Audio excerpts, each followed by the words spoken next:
اور اس سے بڑی اہم کانہ بات اور کیا ہوگی کہ وہ صرف ایک نسبت اور ایک اپنی فطری جبلت کے تحت ایسا کرتی ہے اور میں اس کے سر پر چڑھا جاتا ہوں۔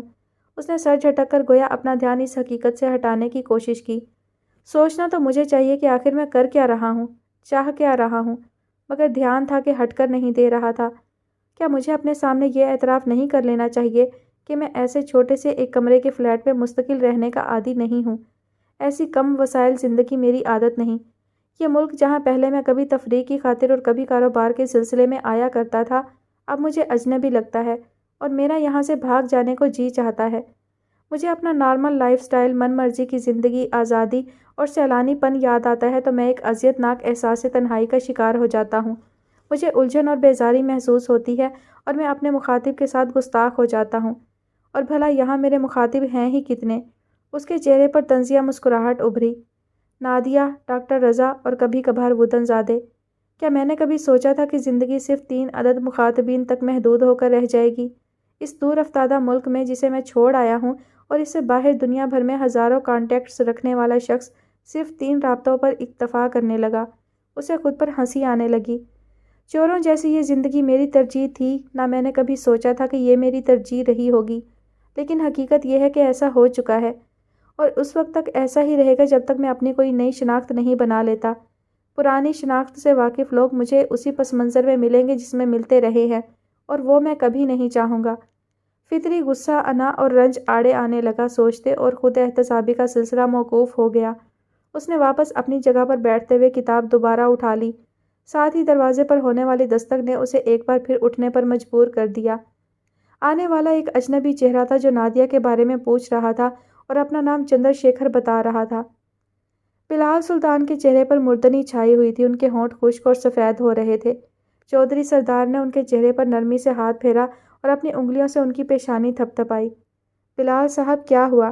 انہوں نے پوچھا۔ مولوی سراج سرفراز رابعہ کلثوم کی گھورتی نظروں کی پرواہ کیے بغیر اپنی جگہ سے بے چینی کے ساتھ اٹھے اور بلال کے قریب پہنچ گئے۔ بھائی صاحب، بھائی جی طبیعت تو ٹھیک ہے آپ کی؟ انہوں نے کندھے پر رکھا صافہ اتار کر ان کے چہرے پر پھیرنا چاہا، لیکن پھر رک کر ایک مرتبہ اپنے صافے کی طرف دیکھا جو پرانا تھا اور سفید ہونے کے باوجود اجلا اجلا نہ لگ رہا تھا، اور اس کے ساتھ ہی انہیں بلال سلطان کا حالیہ سٹیٹس یاد آ گیا۔ انہوں نے صافہ دوبارہ شانے پر رکھ لیا اور بلال کے کندھے دبانے لگے۔ سراج، مجھے پانی کا ایک گلاس چاہیے۔ چند لمحوں کے بعد بلال کے منہ سے یہ الفاظ نکلے۔ چودھری صاحب نے بلال کے پیچھے رکھے چیسٹ آف ڈرارز کی اوپری سطح پر سجے جگ اور گلاس کی طرف اشارہ کیا۔ گھبرائے ہوئے مولوی صاحب جیسے تیسے جگ اور گلاس تک پہنچے۔ جگ میں سے پانی گلاس میں ڈالتے ہوئے بھی ان کے ہاتھ احساس مرعوبیت سے کانپ رہے تھے۔ پانی کے چند گھونٹ پینے کے بعد بلال کی طبیعت قدرے سنبھلی تھی۔ آنکھ کھول کر ارد گرد نظر ڈالنے پر انہیں صورتحال یاد آئی اور وہ سنبھل کر بیٹھ گئے۔ نظر اٹھا کر انہوں نے سامنے دیکھا۔ فلزہ اپنے سینے پر بازو باندھے کھڑی ان کی طرف زہر خند نظروں سے دیکھ رہی تھی۔ اب پتہ چلا بلال سلطان ٹراما کیسا ہوتا ہے۔ خود پر ان کی نظر پڑنے پر وہ بولی، حقیقت سے نظریں 4 ہو جانے پر وہ 4 کے بجائے 8 کیسے ہو جاتی ہیں؟ تم، بلال سلطان نے کمزور مگر پر اعتماد آواز میں کہا، تم میری بہت بڑی مجرم ہو فلزہ۔ فلزہ نے رابعہ کلثوم کی طرف دیکھا۔ چور جب الٹا ہو کوتوال کو ڈانٹتا ہے تو کیسا لگتا ہوگا، خود اپنی آنکھوں سے دیکھ لو بہن۔ دیکھ رہی ہوں، سن رہی ہوں، سمجھ رہی ہوں۔ رابعہ کلثوم کا لہجہ بھی فلزہ کے لہجے سے چندہ مختلف نہیں تھا۔ بھائی صاحب پانی اور پی لیجئے۔ مولوی سراج سرفراز دونوں خواتین کی گفتگو کی طرف سے کان بند کیے بندگی نبھانے پر تلے ہوئے تھے۔ چودھری سردار صاحب، بلال نے مولوی سراج کا بڑا ہوا ہاتھ ہٹا کر اپنی جگہ سے اٹھتے ہوئے کہا اور کمرے کی مشرقی کھڑکی کے بالکل قریب جا کھڑے ہوئے۔ آپ نے کبھی پرانے بند قلعوں کے ارد گرد کھڑے بلند حصار دیکھے ہیں؟ بالکل دیکھے ہیں، چودھری صاحب نے کہا۔ کبھی ان حصاروں میں بند قلعوں کا حال بھی معائنہ کیا ہے؟ بلال نے دوسرا سوال کیا۔ جی ہاں، دراڑیں پڑے، شکستہ ہوتے، رنگ اڑے، چودھری صاحب نے کہا۔ نہیں، ایسے نظر نہیں آتے وہ، کیونکہ جو حکومتیں ان کی حفاظت پر مامور ہوتی ہیں وہ ان کو رینوویٹ کرواتی رہتی ہیں۔ دراڑیں بھر دی جاتی ہیں، شکستگی کا علاج کرا دیا جاتا ہے، اڑے رنگ دوبارہ پھروا لیے جاتے ہیں۔ یوں قلعوں کی شان و شوکت اور رعب و دبدبہ قائم رہتا ہے بظاہر۔ دیکھنے والے قلعوں میں گھوم پھر کر دیکھ تو لیتے ہیں، لیکن ان کے ارد گرد کھڑے بلند و بالا حصار کسی کو قلعے ایکسپلور کرنے کی ہمت نہیں کرنے دیتے۔ تاریخ دان، محقق، آثار قدیمہ کے ماہرین، سیاح سب اپنی اپنی ڈائریاں لکھتے وقت ان کے متعلق قیافے ہی لگاتے ہیں۔ کسی کو ٹھیک سے یہ معلوم نہیں ہو پاتا کہ ان رینوویٹڈ قلعوں کے اندر دراڑیں کتنی ہیں، یہ در حقیقت اندر سے کتنے شکستہ ہیں اور ان پر اب تک کتنی بار رنگ و روغن کا کام ہو چکا ہے۔ شاید آپ درست کہہ رہے ہیں، چودھری صاحب نے سوچتے ہوئے کہا۔ شاید نہیں، میں واقعی درست کہہ رہا ہوں، بلال نے کہا، اور ایسے ہی قلعوں جیسی ایک مثال میں یعنی ایک انسان بھی ہوں۔ انہوں نے سب حاضرین پر ایک نظر ڈالتے ہوئے کہا، بلند و بالا فصیلوں میں چھپا ہوا بظاہر عظیم الشان قلعہ میں بھی۔ وہ لمحہ بھر کو رکے اور ایک تمسخرانہ ہنسی ہنسنے کے بعد دوبارہ گویا ہوئے۔ ہر سال 6 مہینے بعد خود کو رینوویٹ کروا لیتا ہوں اپنی شکستگی چھپانے کے لیے، دراڑیں بھروانے کے لیے، اپنی شخصیت پر رنگ روغن کروانے کے لیے بہت سارا پیسہ خرچ کر لیتا ہوں۔ پیسہ، چودھری صاحب، انہوں نے چودھری صاحب کی طرف دیکھا۔ پیسہ جو انسان کی سب سے بڑی حقیقت ہے، جو زندگی کی بہت بڑی حقیقت ہے، شاید سب سے بڑی۔ انہوں نے اپنے دونوں بازو دائیں بائیں پھیلاتے ہوئے کہا، یہ پیسہ، یہ حقیقت میرے پاس کسی اور کے تو کیا، میرے اپنے اندازے سے بھی کہیں زیادہ ہے۔ اتنی زیادہ کہ کئی بار تو سمجھ نہیں آتا کہاں خرچ کروں۔ چودھری سردار نے بلال کی بات سن کر ایک طویل سانس لیا اور دوبارہ ان کی طرف دیکھنے لگے۔ لیکن ایسا ہمیشہ سے نہیں ہے چودھری صاحب، بلال نے انہیں بتایا۔ ایک وقت تھا جب میرے پاس پیسہ نہیں تھا، انہوں نے انگلیوں کی پوریں گنتے ہوئے سمجھایا، اور یہ سب، پھر انہوں نے باری باری مولوی سراج، رابعہ کلثوم اور فلزہ ظہور کی طرف اشارہ کیا۔ میرے اس وقت کے ہم نشین ہیں، یہ گواہ ہیں میرے اس وقت کے جب پیسے جیسی حقیقت نے میرے لباس پر خفیہ پیوند لگا رکھے تھے، اور جب میرا شکم صرف ایک وقت کے معمولی سے کھانے سے بھی پر ہو جایا کرتا تھا۔ وہ خفیہ پیوند نہیں ہوا کرتے تھے، رابعہ کلثوم نے بلند آواز میں کہا۔ میری بد نصیب سہیلی جو بدقسمتی سے ان کی زوجہ تھی، ہاتھ سے کپڑے کی رفو گری میں کمال رکھتی تھی۔ ایسی رفو گری کے محدب عدسے سے بھی دیکھ لو رفو نظر نہ آئے۔ شکر ہے رابعہ بی بی، تمہیں اتنا تو یاد ہے کہ وہ میرے کپڑوں میں پیوند نہیں لگاتی تھی، انہیں رفو کیا کرتی تھی۔ ایسی رفو گری کے محدب عدسے سے بھی نظر نہ آئے۔ بلال سلطان کی آواز میں طنز اترا۔ ایسی ہی رفو گری چودھری صاحب اس نیک عورت نے میری اور اپنی زندگی کی بھی کی تھی۔ ایسے رفو کے قریب رہنے والے سراج اور رابعہ بی بی کو بھی نظر نہ آئے۔ انہوں نے چہرے کا رخ دوبارہ چودھری سردار کی طرف موڑا۔ وہ تو ٹھیک ہے بلال صاحب، لیکن رابعہ بہن نے تو کنفیوژن کی انتہا کر دی۔ ان کا کہنا ہے کہ آپ کے اور مرحومہ کے آپس کے تعلقات ختم ہو چکے تھے، پھر کھاری کا چکر آخر ہے کیا؟ یہ بیچارہ کون ہے؟ میرا تو دماغ گھوم رہا ہے، اب تک کی سلجھی گتھیاں دوبارہ سے الجھنے لگی ہیں، چودھری صاحب نے کہا۔ ارے چودھری صاحب، آپ کس کی باتوں میں آ رہے ہیں؟ فلزہ بلال اور چودھری صاحب کے درمیان آ کھڑی ہوئی۔ میں نے آپ کو بتایا تھا کہ یہ شخص بلا کا ڈرامہ باز ہے، خود کو سچا ثابت کرنے کی خاطر کوئی بھی بات کر سکتا ہے۔ باقی سب سوالوں کا جواب تو میں بعد میں دوں گا، پہلے تو تم سے حساب کتاب کر لوں۔ بلال نے دانت پیستے ہوئے اچانک فلزہ کا بازو پکڑا۔ تم نے کہا تھا وہ مر گیا، بتاؤ تم نے ایسا کہا تھا یا نہیں؟ انہوں نے فلزہ کا بازو زور سے جھنجھوڑا۔ کیوں کہا تھا؟ کیوں کیا تم نے میرے ساتھ ایسا؟ یہ تو میں پہلے ہی بتا چکی ہوں کہ میرے حساب سے اسے مر چکے ہونا چاہیے تھا، فلزہ نے اپنا بازو چھڑاتے ہوئے کہا۔ چودھری صاحب، میں نے اپنا نوزائیدہ بچہ اس عورت کے حوالے کیا تھا، وہ اس کے پاس میری امانت تھی۔ بلال نے ایک مرتبہ پھر چودھری صاحب کی طرف دیکھا۔ میں ایک بڑے حادثے کے درمیان کھڑا تھا، میرا خیال تھا جیسے اس نے شہناز کو پہچان لیا، جیسے اس کے دل میں میرے لیے اچھے جذبات تھے، اس سے بہتر اس بچے کا کوئی دوسرا محافظ نہیں ہو سکتا تھا، مگر اس نے، ان کی آواز جذبات کے زیر اثر لرزنے لگی تھی، اس نے مجھے کہا اس نے اسے بس سٹاپ پر رکھ دیا تھا اور بچے کو بعد میں آوارہ کتے کھا گئے۔ فلزہ بی بی، بچہ رکھنے کے کچھ ہی عرصے بعد میں نے آپ سے رابطہ کیا تھا اور آپ سے پوچھا تھا کہ آپ بچے کو کیوں یوں بس سٹاپ پر رکھ آئی تھیں؟ چودھری صاحب نے فلزہ سے پوچھا۔ تو آپ نے سارے واقعے سے لا علمی کا اظہار کر دیا تھا۔ کاش اس وقت آپ مجھے یہ بتا دیتے کہ بچے کو آپ وہاں سے زندہ سلامت اٹھا لائے تھے۔ فلزہ کی آواز پست ہوئی۔ آپ اسی بات پر اصرار کرتے رہے کہ آپ نے خود مجھے وہاں بچہ رکھتے دیکھا تھا۔ آپ نے یہ بھی کہا کہ آپ مجھے ایسی ظالم نہیں سمجھتے تھے کہ ایک نوزائیدہ بچے کو کتے بلیوں کی خوراک بننے کے لیے کہیں بھی رکھ دوں۔ آپ نے یہ بھی کہا کہ کیا میں جانتی تھی یہ پولیس کیس بن سکتا تھا؟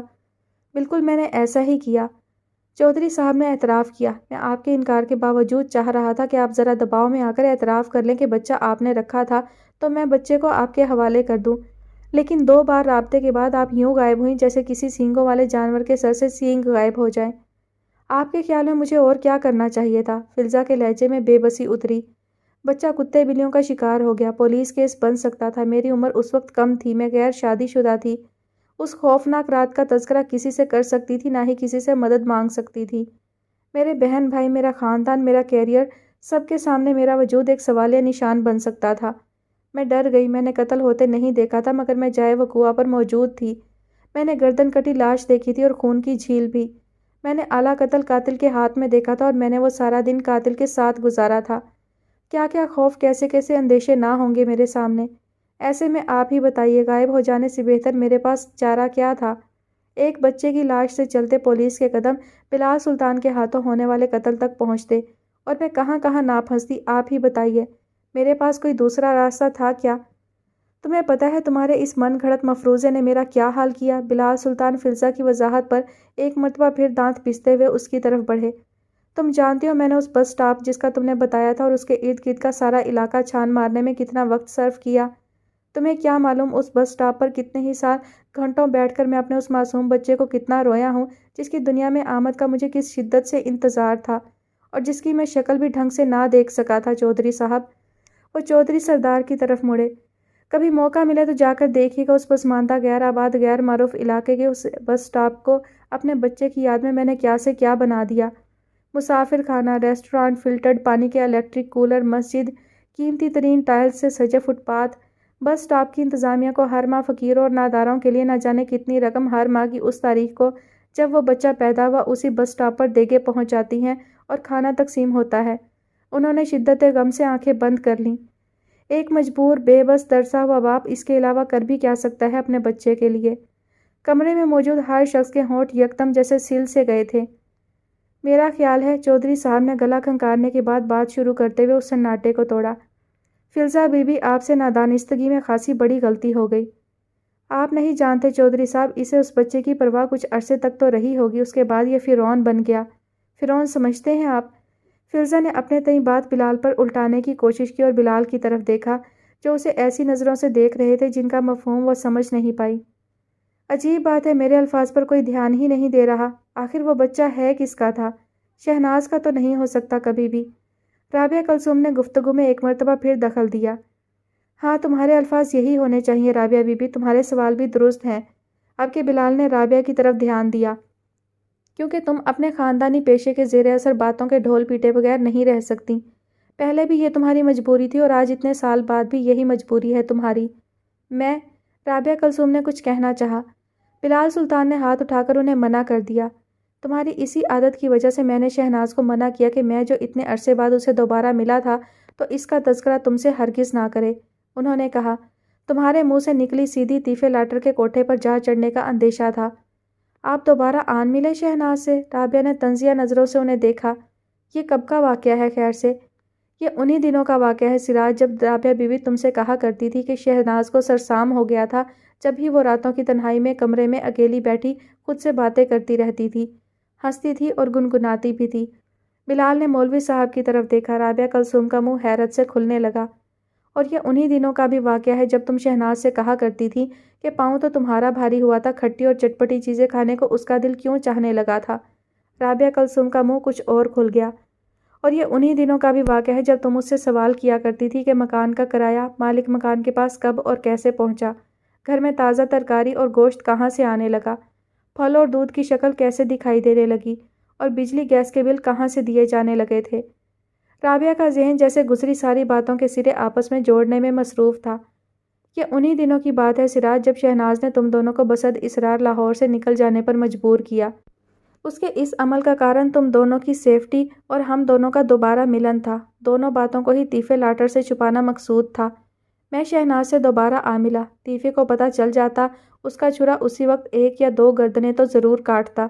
تم دونوں کے ہاں ولادت ہونے والی تھی، مبادا طیفہ تمہیں کوئی نقصان نہ پہنچائے، اس لیے تم دونوں کو لاہور سے نکل جانے پر مجبور کر دیا گیا۔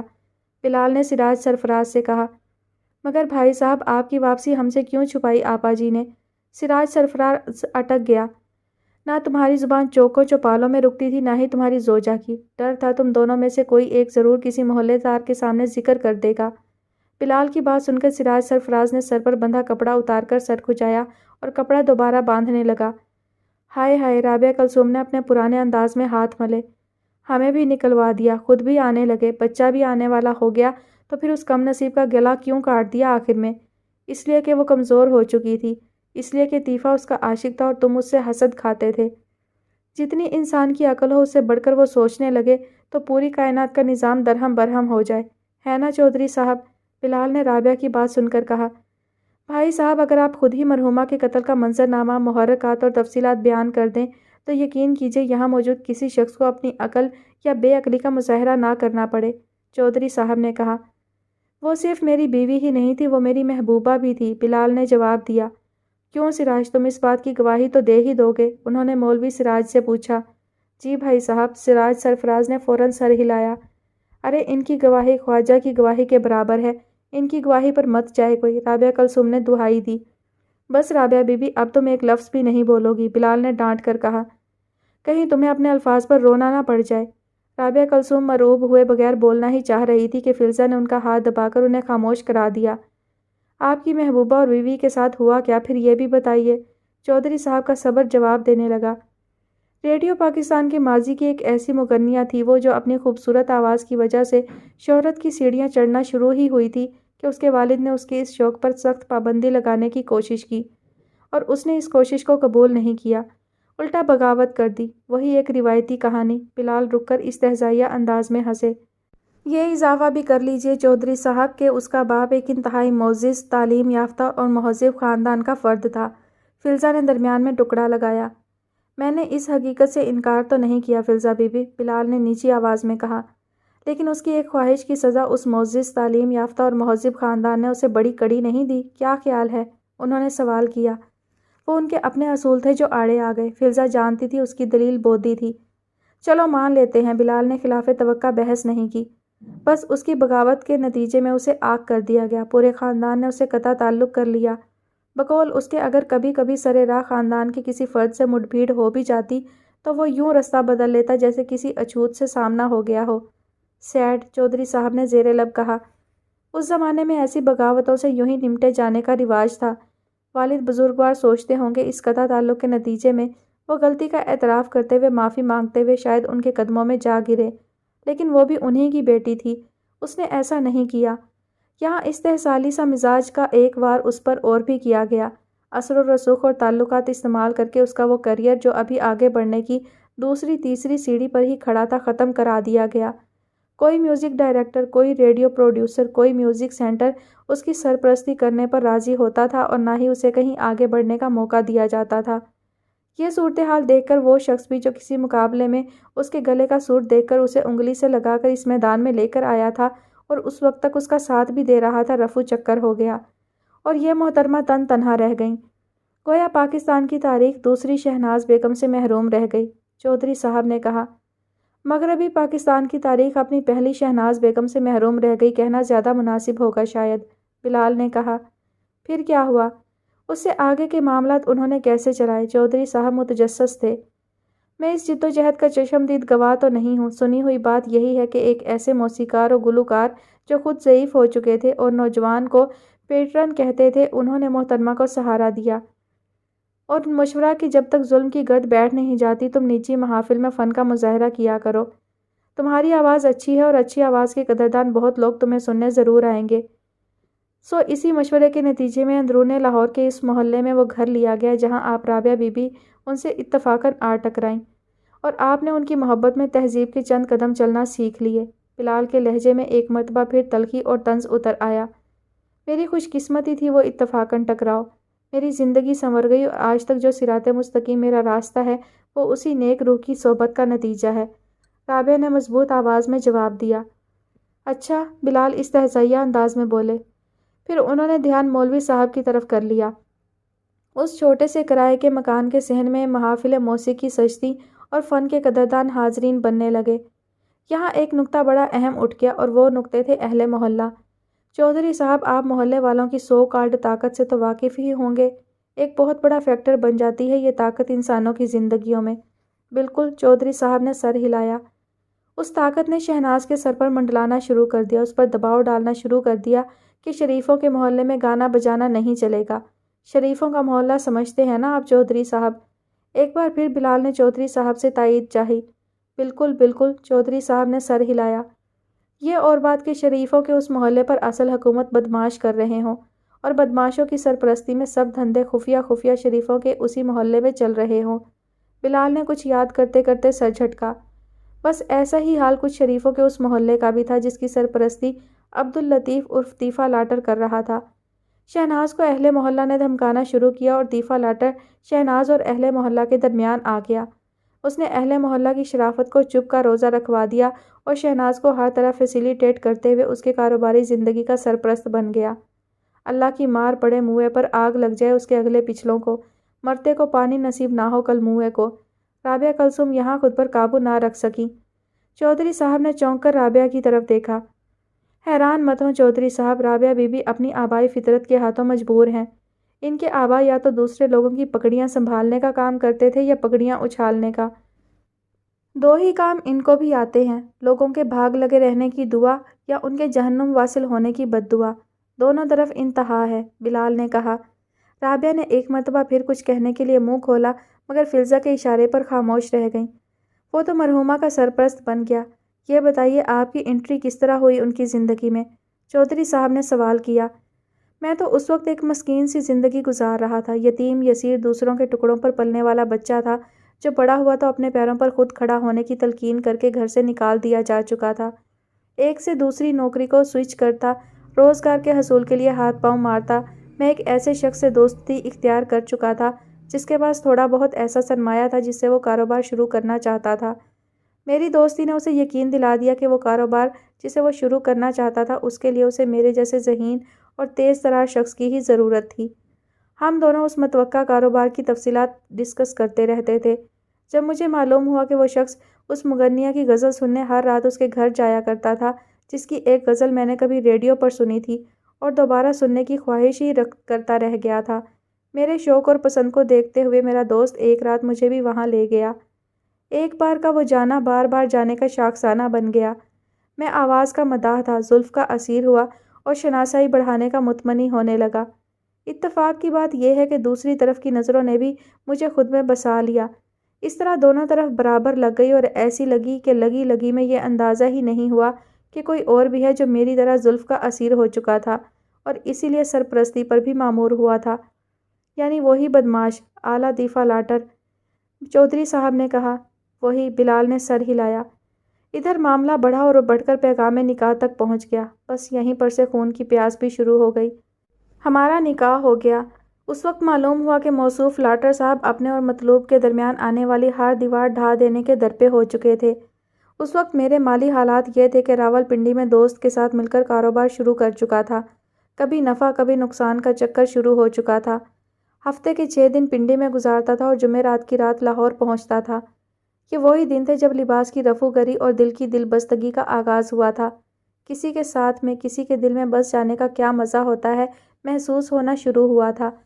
یہ احساس ہی نہیں ہوا کہ کسی کی آنکھ میں میرے لیے خون اتر چکا تھا۔ رابعہ بی بی اور سراج سرفراز اس کے بعد پیش آنے والے واقعات کے عینی گواہ ہیں۔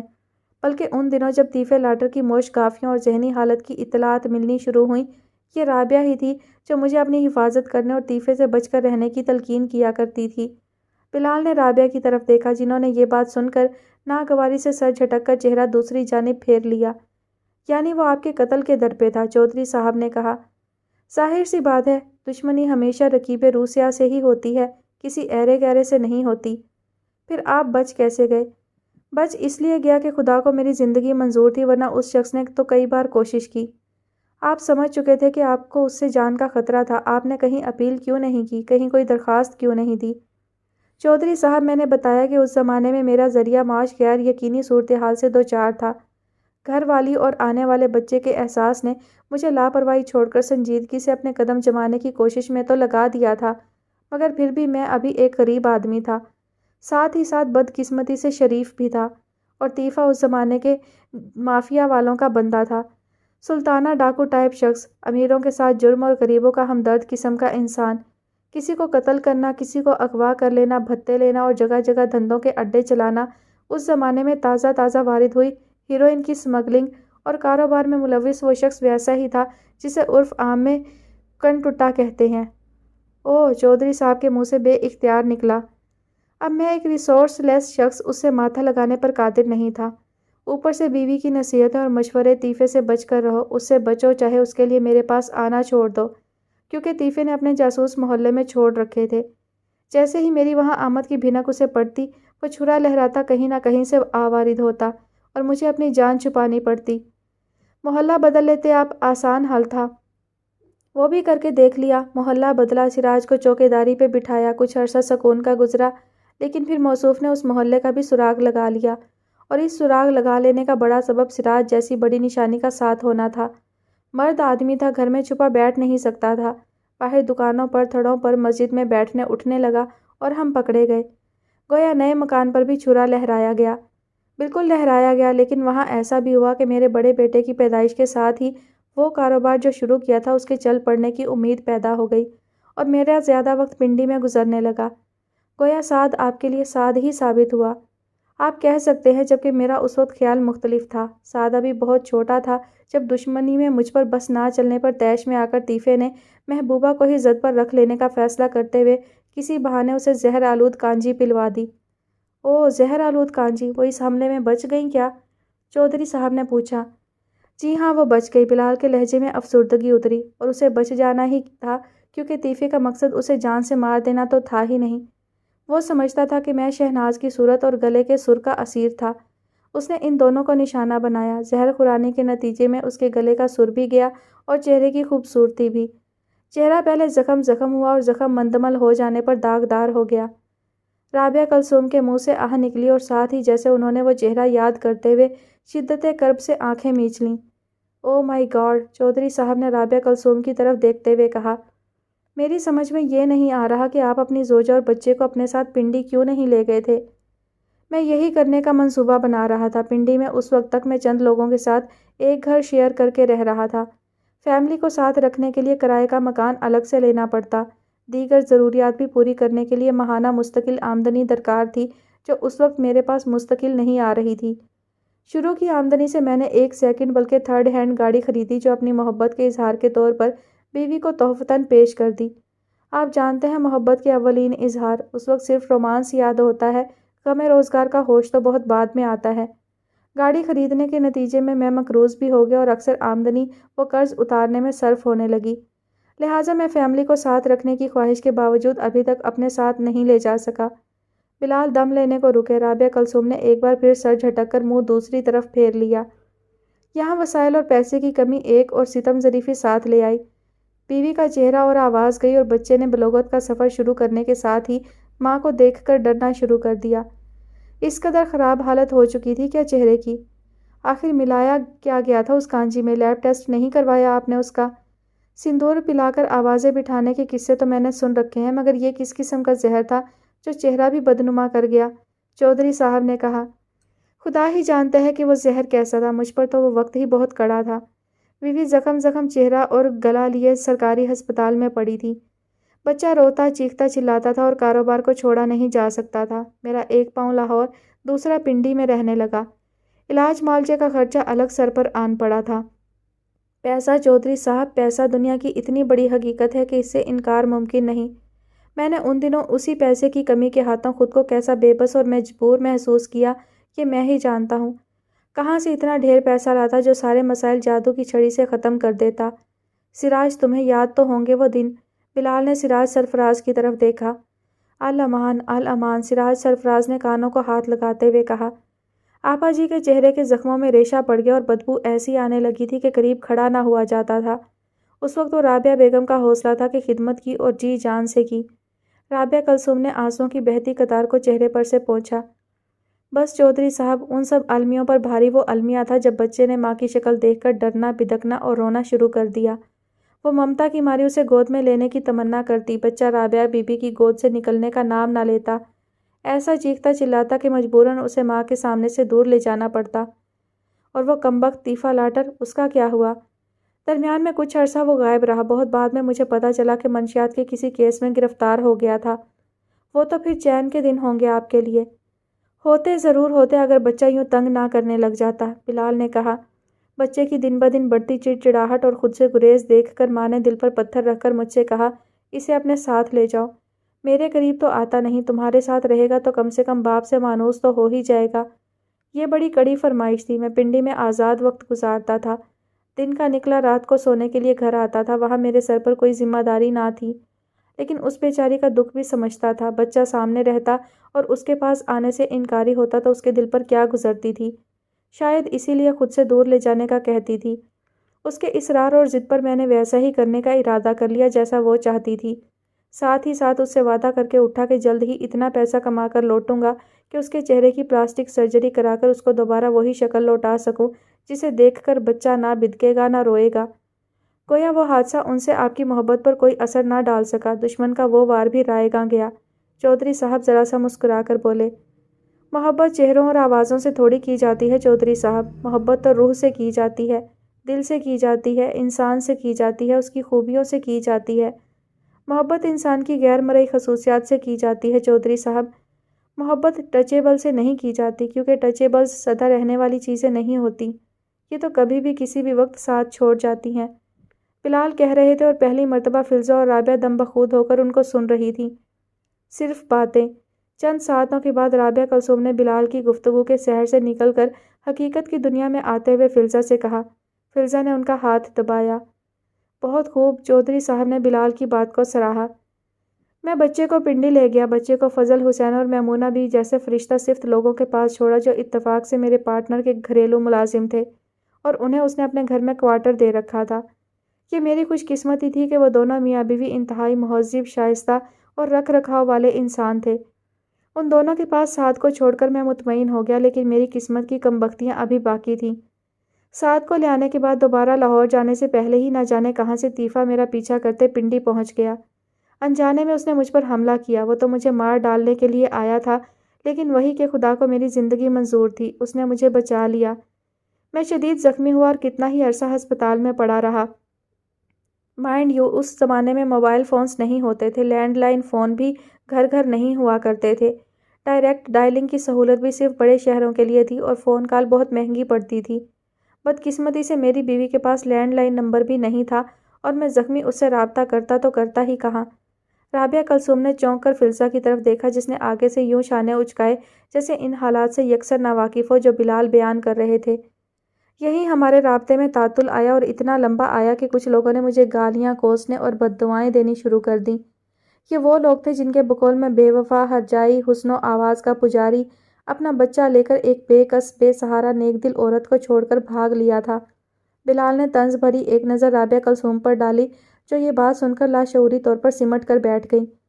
لمبا عرصہ میری کوئی اطلاع نہ ملنے، بچے سے دوری، اپنی حالت زار، ان سب چیزوں نے مل کر میری بیوی کے ذہن پر ایسا اثر ڈالا کہ دل دنیا سے اچاٹ ہو گیا۔ ماہیت قلب وغیرہ کا کوئی چکر ایسا چلا کہ دنیاوی چیزوں سے منہ موڑ کر اللہ سے لو لگا لی۔ اپنا قیمتی سامان بیچ باچ کر سراج اور رابعہ کو ساتھ لے پانی کے جہاز پر بیٹھ کر حج بیت اللہ کر آئیں اور واپسی پر ایسی درویشی اختیار کی کہ جو سامان حج سے ساتھ لے کر آئی تھی گھر کی ڈیوڑی میں بیٹھ کر اسے بیچ کر گزارا کرنے لگی۔ اجوا، کھجوریں، آب زمزم میں بھگوئی تسبیحات، جا نمازیں۔ رابعہ کے کانوں میں ماضی کی آوازیں باز گشت کرنے لگیں۔ یہاں ایک بات بتانی بھول گیا، حج پر جانے سے پہلے سراج اور رابعہ کا نکاح انہوں نے بصد اصرار پڑھایا، کیونکہ نئے محلے والے سراج کی دو نامحرم خواتین کے ساتھ موجودگی پر انگلیاں اٹھانے لگے تھے۔ بصد اصرار، چودھری صاحب نے مولوی سراج اور رابعہ بیگم پر باری باری نظر ڈالی۔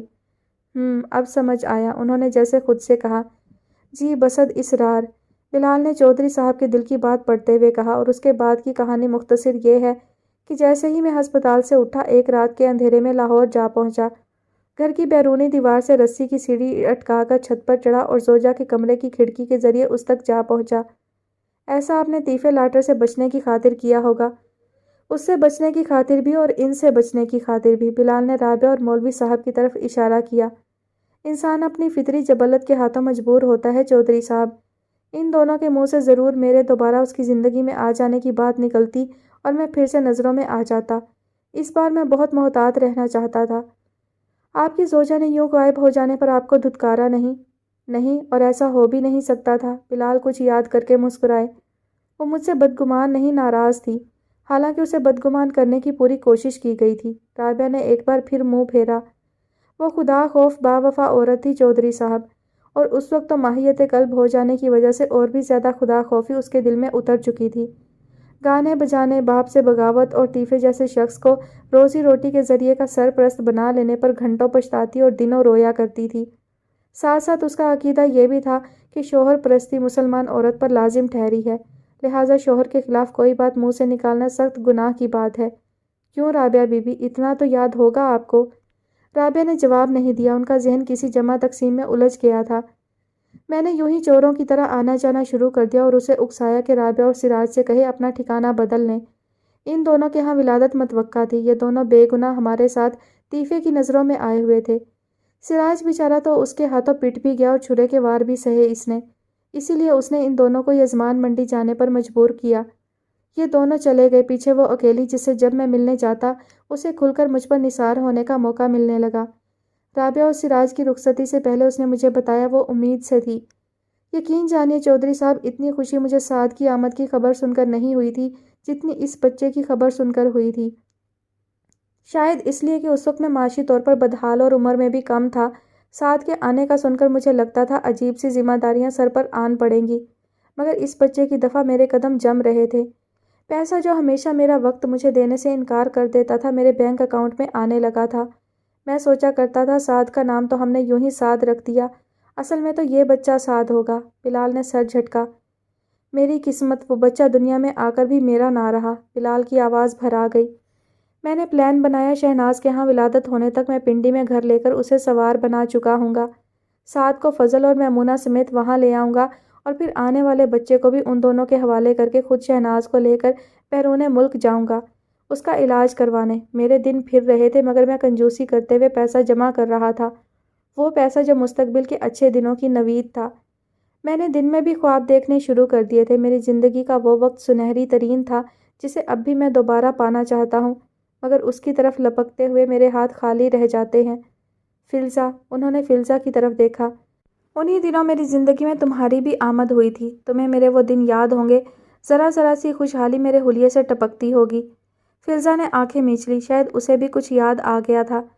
عرصے کے بعد میں خوش رہنے لگا تھا، قدم قدم پر بڑا ہوتا سعد مجھے جی جان سے پیارا لگنے لگا تھا۔ وہ میری بات نہیں سمجھتا تھا، پھر بھی میں اسے آنے والے اچھے دنوں کی باتیں سنانے لگا تھا۔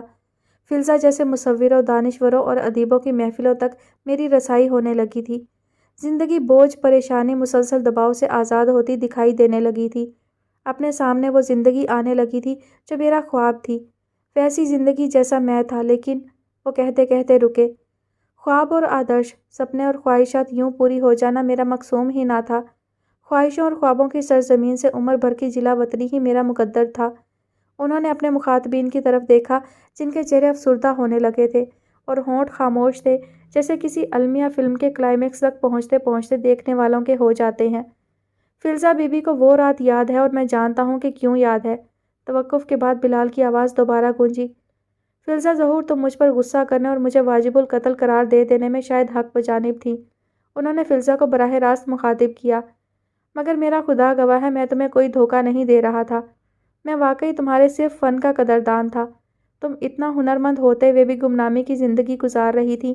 میں اپنے تازہ تازہ کمائے پیسے اور تعلقات کے سر پر تمہیں لائم لائٹ میں لانا چاہتا تھا، کیونکہ میں جانتا تھا کہ انسان نہ چاہتے ہوئے بھی گمنام رہے تو اس کی زندگی کیسا بڑا المیہ بن جاتی ہے۔ میں اسی مقصد کے لیے تمہیں اس رات لاہور لے کر گیا تھا، نصف شب جو تمہارے لیے مڈ نائٹ ان ہیون تھی اور میرے لیے نئی صبح کی نوید اور میرے درمیان آخری ساعت تھی۔ شہناز کو مڈ وائف نے انہی دنوں ولادت کا بتا رکھا تھا اور نہ جانے کیوں میرا دل کہتا تھا وہ دن اس نصف شب کی گود سے نکلنے والا دن ہی تھا۔ میں نے اسے لینڈ لائن فون لگوا کر دے رکھا تھا۔ لاہور پہنچتے ہی اس سے بات کی، اس نے بتایا وہ ٹھیک تھی۔ میں نے سوچا تمہیں دوستوں کی محفل میں متعارف کروا کر اور سامان مصوری دلوا کر کہیں ٹھہراؤں گا اور خود شہناز کے پاس چلا جاؤں گا، لیکن اسی شام اس سے فون پر رابطہ کرنے پر معلوم ہوا اچانک اس کی طبیعت بگڑ گئی تھی اور مجھے فوراً اس کے پاس جانا تھا۔ محلے میں موجود مڈ وائف اسی روز کسی فوتیدگی پر چلی گئی اور وہ اکیلی تھی۔ اس ایمرجنسی میں تم نے بتایا تم تو لاہور میں کسی کو جانتی تک نہیں۔ وہ تمہاری غلط بیانی تھی، لیکن تمہیں اس بات کا مارجن دیا جا سکتا ہے کہ تم دل کے ہاتھوں مجبور تھیں۔ تم میرے ساتھ مزید وقت گزارنا چاہتی تھی، تم ناواقف تھیں کہ آنے والے وقت کا کیا پتہ رومانس سے بھرپور ہو یا خون آشام نکل آئے، اسی لیے بنا سوچے سمجھے میرے ساتھ چل دیں۔ وہ ڈھلتی شام، اترتا اندھیرا یاد ہوگا تمہیں جب میں دیوانہ وار اس محلے کی گلیوں میں بھاگ رہا تھا اور تم میرے پیچھے آ رہی تھی۔ میرا خیال تھا کہ میں شہناز کو اٹھا کر کسی بہترین ہسپتال میں لے جاؤں گا، لیکن جب تک میں اس تک پہنچا مجھے دیر ہو چکی تھی۔ وہ اکیلی ہی تخلیق کا درد سہ سہ کر بے حال ہو چکی تھی اور نئی جان کے وجود میں آنے میں شاید کچھ ہی دیر باقی تھی۔ میں پہلے ہی گلیوں سے بھاگ کر آنے کی بے احتیاطی کر چکا تھا۔ باہر نکل کر کسی محلے دار خاتون کو بلانا میرے لیے ممکن نہیں تھا، جب ہی میں نے کوئی تجربہ نہ ہوتے ہوئے بھی وہ کام خود سر انجام دینے کا فیصلہ لمحوں میں کر لیا۔ فلزہ جانتی ہے وہ صورتحال کیا تھی۔ اس کو بھی میں نے اپنی مدد کے لیے کہا، جبکہ یہ شہناز کو پہچان چکی تھی، لیکن شناسائی پر رقابت غالب آ گئی اور یہ کمرے سے باہر چلی گئی۔ جیسے تیسے ولادت ہو گئی۔ میں نے بچے کو ہاتھوں میں اٹھایا ہی تھا کہ مجھے اپنی قمیض پیچھے سے کھینچتی محسوس ہوئی۔ میں نے بچہ چارپائی پر رکھا اور مڑ کر دیکھا، وہ ازلی و ابدی منحوس چھرا میرے سامنے تھا۔ اس وقت مجھے موت سے شاید کوئی نہیں بچا سکتا تھا۔ میری نظروں کے سامنے میرے خوابوں کی وادی جل کر خاک ہو جانے کا منظر گھومنے لگا۔ میری طرف ایک وار آیا، میں نے ٹرانس کی کیفیت میں ہی اس وار کو روک لیا، اور پھر باقاعدہ جیسے ایک کشتی سی شروع ہو گئی۔ موت ایک قدم کے فاصلے پر کھڑی تھی اور میں زندگی کی لڑائی لڑنے کے لیے ذہنی طور پر لمحوں میں تیار ہو چکا تھا۔ میں نہیں جانتا کہ میرے ہاتھوں اور بازوؤں میں اس رات اتنی طاقت کیسے آ گئی کہ میں نے اس کو بے بس کر کے رکھ دیا۔ وہ پسینہ پسینہ ہوا میرے قدموں میں گرا اور میں نے ایک لمحاتی غلطی کر ڈالی۔ میں اپنی نیم اریاں بیوی پر چادر ڈالنا چاہتا تھا، جو اپنے سامنے کا منظر دیکھ کر کراہنا تک بھی بھول چکی تھی۔ میں نے چادر کی تلاش میں ادھر ادھر نظر دوڑائی اور اسی ایک لمحے میں وہ اس کے سر پر پہنچ گیا۔ شاید وہ سمجھ چکا تھا کہ اس رات مجھ پر اس کا بس چلنے والا نہیں تھا۔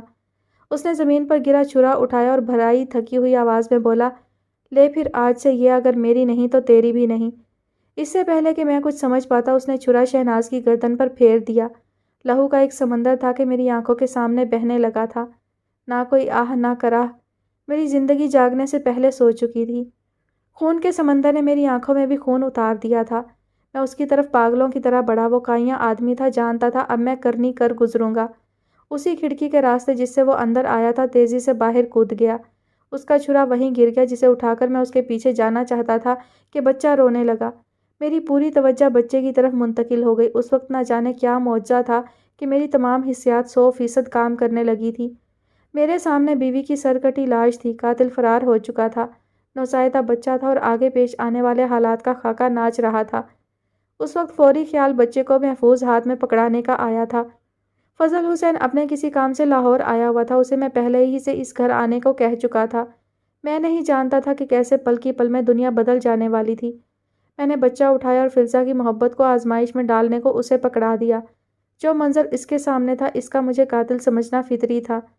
فضل حسین کی آمد کے ساتھ ہی میں نے اسے بس پر بیٹھنے کے لیے بھجوا دیا اور خود اپنی لٹی ہوئی کائنات کی طرف متوجہ ہو گیا۔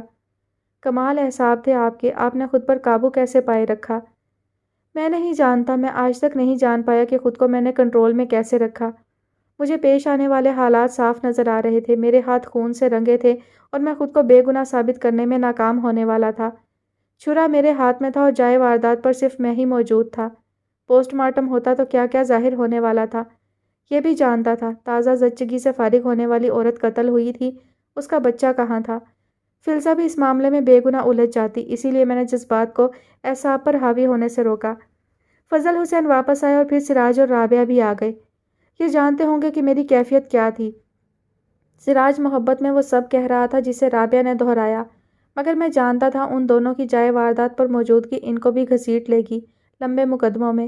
جب ہی وہ دھمکیاں دے کر ان کو وہاں سے نکلنے پر مجبور کیا جن پر آج بھی یہ بدگمان ہے۔ ان کے ساتھ معصوم بچی تھی، میرے بچے ماں سے محروم ہو چکے تھے، وہ بچی بے گناہ رول جاتی۔ میں جس خیال سے انہیں ڈانٹ ڈپٹ کر وہاں سے بھگا رہا تھا اسی خیال پر یہ مجھ سے نالاں ہیں۔ بلال نے سراج اور رابعہ کی طرف دیکھتے ہوئے کہا۔ دونوں نے سر جھکا لیے۔ پھر آگے کیا ہوا؟ پولیس پہنچی یا نہیں؟ آپ پکڑے گئے، اور اگر پکڑے گئے تو آج تک بچ کیسے گئے؟ اس شاطر نے اپنے ہی بندوں کے ذریعے اس مکان میں قتل ہو جانے کی اطلاع کروائی اور پولیس بھجوا دی۔ ابھی میں سوچ ہی رہا تھا مجھے آگے کیا کرنا تھا کہ پولیس میرے سر پر تھی۔ تو آپ پکڑے گئے، ظاہر سی بات ہے، قتل ثابت ہو گیا۔ بلال نے اپنے تنے ہوئے اعصاب کو ڈھیلا کرنے کی کوشش کی اور تھکی ہوئی آنکھوں کو ہاتھ کی انگلیوں سے دبایا۔ میں نے کہا تھا نا چودھری صاحب، خدا کو میری زندگی منظور تھی، حالانکہ ہر بار وہ مجھے ہی قتل کرنے آیا۔ ہر بار میں بچ گیا، آخری بار بھی میں بچ گیا اور وہ چلی گئی جس کے خوبصورت دل کو ابھی میں نے تاعمر پوجنا تھا۔ انہوں نے تعصب سے سر ہلایا۔ میں سوچتا تھا رنگے ہاتھوں پکڑا گیا ہوں، عدم ثبوت کا بھی کوئی امکان نہیں، بس میری موت طیفے کے ہاتھوں نہیں پھانسی کے جھولے پر لکھی تھی۔ لیکن خدا کو ایک مرتبہ پھر میری زندگی منظور تھی۔ میں 6 مہینے جیل میں رہا، پیشیاں اور تاریخیں پڑھتی رہی، میرا تو کوئی گواہ تھا نہ پیروی کرنے والا۔ میں سوچتا تھا یہ پیشے اور تاریخیں محض زندگی کے باقی سانس تھے جو بہرحال مجھے لینے ہی تھے۔ اس دوران سعد کا کیا بنا؟ اللہ جزا دے، فضل حسین کو بہت ہی وفادار ثابت ہوا۔ واحد وہ شخص تھا جو کہتا تھا قتل میں نے نہیں کیا۔ عدالت میں گواہیاں بھی دیتا رہا کہ جائے واردات کا غور سے معائنہ کیا جائے۔ فرش کی گرد پر 2 لوگوں کے قدموں کے نشان یوں موجود تھے جیسے وہ 2 لوگ کشتی کر رہے ہوں۔ کمرے کی دیوار پر جو خون آلود ہاتھوں کے نشان ہیں انہیں بھی معائنہ کیا جائے، مگر ہم کمزور تھے اور ہماری مخالف پارٹی تگڑی تھی۔ وہ جرم کی دنیا کا بادشاہ تھا اور میں بے گناہی کا فقیر۔ اس دوران فضل اور میمونہ نے سعد کی دیکھ بھال یوں کی کہ کیا میں خود کرتا۔ میں کسی بھی پیشی پر پھانسی کے حکم نامے کا منتظر تھا کہ مخالف پارٹی کے گروہ میں پھوٹ پڑ گئی۔ طیفے کے دست راست نے پولیس کے روبرو ان تمام وارداتوں کا اعتراف کر لیا جو کہ کی تو ان لوگوں نے تھی لیکن ڈال کسی اور پر دی تھی۔ انہی وارداتوں میں سے ایک شہناز کا قتل بھی تھا۔ اس شخص نے بتایا قتل کے ارادے سے وہ اور طیفہ اکٹھے نکلے تھے۔ وہ باہر پہرا دے رہا تھا جبکہ طیفہ کھڑکی سے اندر کودا۔ وہ کھڑکی سے ساری کارروائی دیکھ رہا تھا۔ اعلیٰ قتل کے متعلق بھی اس نے تفصیل سے بتایا کہ کہاں سے اور کس نے خریدا۔ اب مقدمے کا رخ ہی بدل گیا۔ اوہ کیسا اتفاق ہے! بلال کے سامعین اب اپنی نشستوں کے کناروں پر بیٹھے متجسس اور حیران تھے۔ بس پھر یوں ہوا جیسے دنوں میں رت بدل گئی۔ طیفہ گرفتار ہوا، ثبوت اکٹھے ہوئے اور اگلے 2 مہینوں کے اندر مجھے بے گناہ قرار دے کر رہا کر دیا گیا۔ طیفہ اپنے ہی ساتھیوں کی لڑائی کی لپیٹ میں آ گیا۔ ہائے! مختلف طرز کی آوازیں کمرے میں سنائی دیں۔ جسے اللہ رکھے، چودھری صاحب نے کہا۔ جی جسے اللہ رکھے، بلال نے کہا۔ ان کے چہرے پر ایک افسردہ سی مسکراہٹ پھیلی۔ حالانکہ اس وقت مجھے اپنے جیے جانے کا کوئی مقصد سمجھ نہیں آتا تھا۔ جس کے لیے تنکا تنکا جوڑ رہا تھا وہ آشیانہ بننے سے پہلے قتل کر دی گئی۔ جس بچے کا منتظر تھا وہ بقول فلزا کے مر چکا تھا۔ ایک ساتھ تھا جو مجھ سے زیادہ فضل اور میمونہ سے مانوس تھا۔ المیوں کی کوئی قسم نہیں ہوتی چودھری صاحب، المیہ ہزارہا شکل رکھتے ہیں۔ میں اپنے تئیں بہت شاطر ذہن رکھتا ہوں لیکن مجھے آج تک سمجھ نہیں آئی کہ جو ہوا وہ کیوں ہوا۔ رقابت، حسد، غصہ، اختیار، رشک سب مل کر میری معصوم سی محبت کے پیچھے پڑے اور اسے کھا گئے۔ میں ایک عام سا انسان تھا۔ واقعات کی ترتیب نے میرے اندر عام سے خاص بن کر دکھانے کا ریئیکشن پیدا کر دیا۔ مجھے اس پیسے کے حصول کا جنون ہو گیا جو نہیں تھا تو میرا سب کچھ لٹ گیا۔